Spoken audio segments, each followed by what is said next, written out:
Tindahang Ito, ano, bibili part pa. 2, part 3. Dito na tayo sa ano, tindahang mura at abot kayang halaga. Part 2 na to, ating pagbili. Pero parang hindi ako naniniwala.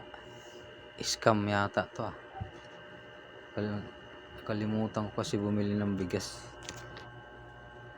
Pabili. May bigas kayo te? Meron.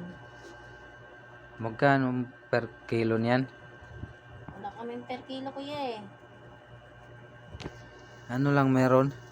Per balot lang. Ah, sige pabili nga ako isa. Ito oh. Ano yan? Bigas. Para namang ginawa mong skin dito. 30?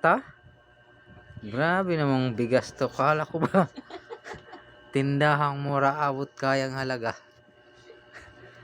Wala ba kayong medyo ano dyan? Medyo mura-mura?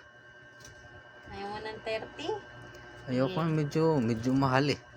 Bigyan kita mas mura. Ito, Kano yan? 20. 20 na lang. Oh! Halos hindi na nangalahati. 20 pa rin.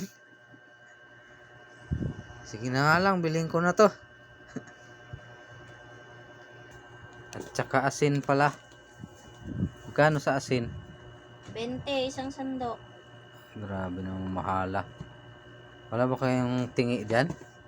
Meron, 13 lang. Tingin? Ito. Ay grabe naman tong asin na to.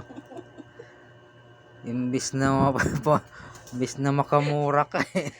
Magpapabura. Ikaw ang mapapamura eh.